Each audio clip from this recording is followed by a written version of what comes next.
तो अभी आपने बताया कि आपके पापा रिक्शा चलाते थे, जी। तो अभी आपने कोई ऐसा काम दे दिया कि चलो अब आपको रिक्शा चलानी नहीं है, अब आप ये करो। मैंने आपको अभी थोड़ी देर पहले बताया कि मेरी फैमिली को ना भड़का रखा है रिश्तेदारों ने, तो अच्छा। वो शुरू से वही चीजें रिप्लाई कर रहे हैं। अच्छा, तो मान जैसे लो वो पहले करते थे। मान लो आपके अगर अचानक से घर वाले ज्यादा फोर्स करके शादी करवाई दें, तो ये काम रुकेगा या कंटिन्यू चलता रहेगा? मैं शादी करूंगी नहीं, चाहे मैं मुझे कुछ भी करना पड़े, पर मैं शादी नहीं करूंगी। चाहे तब पेरेंट्स के मेरी खिलाफ इच्छा जाना होगी पड़े। नहीं, तब मेरी इच्छा होगी, मैं तभी करूंगी। अच्छा, आपकी बात मान जाते हैं वैसे घर वाले? क्योंकि मुझे लगता है हर लड़की के लिए कि तुम शादी कभी भी कर सकती हो, शादी की कोई उम्र नहीं होती। कि जरूरी नहीं है तुम शादी इस एज में करनी होगी, तुम बुढ़ापे में शादी नहीं करोगी। ऐसा किसी बुक में तो लिखा नहीं है, ऐसा तो लिखा नहीं है। लेकिन जो कामयाबी होती है ना, वो कामयाबी हम इसी एज में ही खोज लेते हैं। वो हम जब हमारी एज हो जाती है ना, तो हम कामयाबी नहीं खोज पाते। तो मुझे लगता है कि हर लड़की को सही डिसीजन लेना चाहिए कि क्या बेटर है उनके लिए, वो अभी क्या कर सकती हैं, बाद में क्या करेंगी।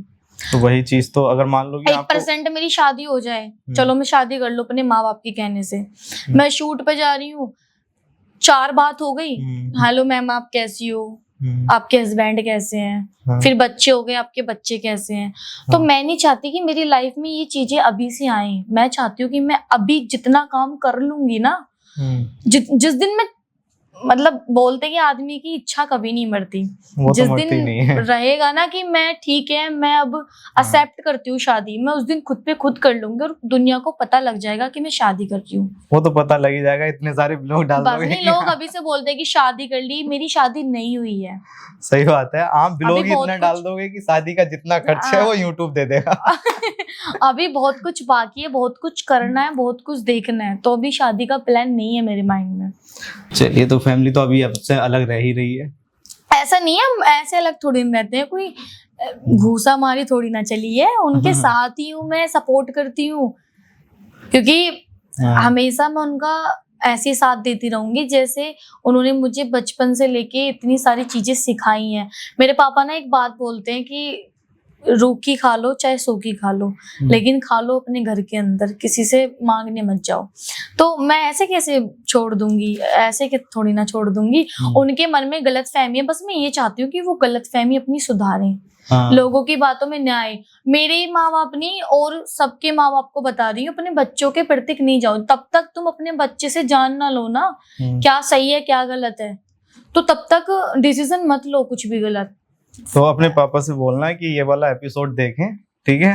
अगर अंकल जी मुझे देख रहे हैं ना, तो एक बार सुन लेना बच्ची क्या कह रही है। नहीं, ऐसी बात नहीं है, बहुत सपोर्ट करते हैं मेरे मम्मी पापा, बस थोड़ी गलत फहमियां हैं जो लोगों ने भड़का रखी है, लेकिन कोई बात नहीं, टाइम आने पे सब चीजें सुधर जाती है।